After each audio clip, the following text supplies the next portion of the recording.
अब मैं क्या कहूँगा, देखिए सोशल मीडिया पर ऐसे तो मैं नहीं मानता शकुन अपशकुन, ये सब अंधविश्वासी हैं, लेकिन सोशल मीडिया पर आप देखेंगे मोदी को बहुत लोग पनौती कहते हैं। लेकिन ये तो बहुत डराने वाली बात है कि अब आतंकवाद जो है वो जम्मू तक पैर पसार रहा है और मोदी जी खाली बात बनाते हैं। पनोरमा ग्रुप, जो सोचता है वो करता है। प्रधानमंत्री तीसरी बार प्रधानमंत्री के पद पे शपथ ग्रहण लिए और उनके साथ कई 70 से अधिक मंत्रियों ने भी शपथ ग्रहण किया। लेकिन उसी बीच जो है देश का काला दिन भी कल देखने को मिला। जम्मू कश्मीर में बस के ऊपर आतंकी हमला हुआ, उसमें कई जाने गई और कई लोग घायल भी हुए। एक तरफ तो सुख और एक तरफ दुख तो नहीं कह सकते, इसको काला दिन ही कह सकते हैं। इसी मुद्दे पर तमाम खबरों के लिए हमारे साथ बात करने के लिए अमिताभ दास सर हैं। सर, कल एक तरफ मोदी जी अपने देश हित के विकास कार्यों के लिए शपथ ले रहे थे और दूसरे तरफ जो लोग जम्मू कश्मीर के बस से जा रहे थे कटरा की ओर, और उसी बीच जो आतंकी हमला होता है, किसी ने सोचा भी नहीं था। इस पर क्या कहेंगे? अब मैं क्या कहूँगा, देखिए सोशल मीडिया पर ऐसे तो मैं नहीं मानता शकुन अपशकुन, ये सब अंधविश्वासी हैं, लेकिन सोशल मीडिया पर आप देखेंगे मोदी को बहुत लोग पनौती कहते हैं, है ना।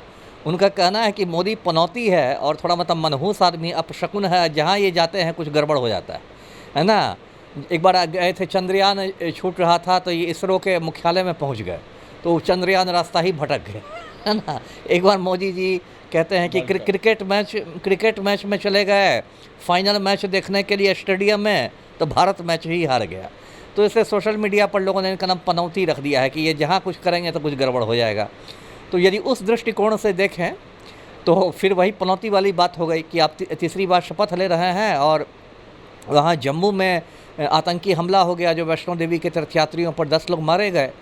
अब देखिए ये आतंकवादी हमला भी बहुत चिंता का विषय इसलिए क्योंकि अब तक जो आतंकी हमले होते थे वो कश्मीर घाटी में होते थे, जम्मू में नहीं होते थे।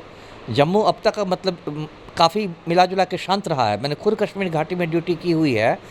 जम्मू काफ़ी शांत इलाका रहा है, लेकिन ये तो बहुत डराने वाली बात है कि अब आतंकवाद जो है वो जम्मू तक पैर पसार रहा है और मोदी जी खाली बात बनाते हैं। जब इन्होंने नोटबंदी लाई थी, आप बताइए 2016 में नोटबंदी हुई थी, 8 बरस हो गए। उस समय भी इन्होंने कहा था कि नोटबंदी से तो आतंकवादियों की कमर टूट जाएगी, कहा था ना जी। कुछ नहीं हुआ। फिर पुलवामा हुआ 2019 में, पुलवामा में 40 जवान हमारे शहीद हो गए। और यदि सत्यपाल मलिक की हम लोग माने तो उससे तो लगता है कि बिल्कुल मोदी की लापरवाही से वो शहीद हुए। वो लोग मानते रहे थे सीआरपीएफ वाले कि हमें हवाई मार्ग से ले जाया जाए, लेकिन उनको नहीं दिया गया। अब तक ये लोग बता नहीं सके हैं कि भाई 350 किलो RDX पहुंचा कैसे।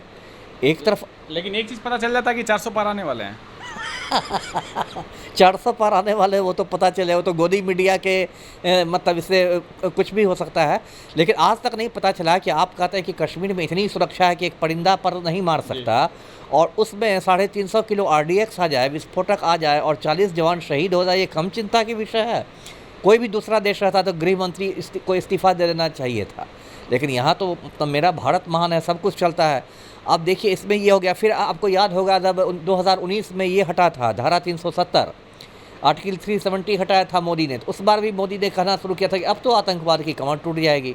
जो गोदी मीडिया में इनके दलाल टीवी चैनल्स हैं वो भी कहने लगे थे अब तो आतंकवाद की कमर टूट जाएगी। अब फिर देखिए आतंकवाद कमर क्या टूटेगी, वो तो कश्मीर घाटी से बढ़ के जम्मू आ रहा है। परसों वो जम्मू से आगे निकल के पंजाब में पहुंच जाएगा। जम्मू और पंजाब तो सटे सटे ही है ना। मतलब जो कहा जा रहा है कि रोक रहे हैं, लेकिन ऐसा रुक नहीं रहा, वो और प्रवेश किए जा रहे हैं और बढ़ रहा है ना जी। अब जम्मू और पंजाब तो सटा सटा इलाका है, परसों को वो पंजाब में घुस जाएगा आतंकवाद।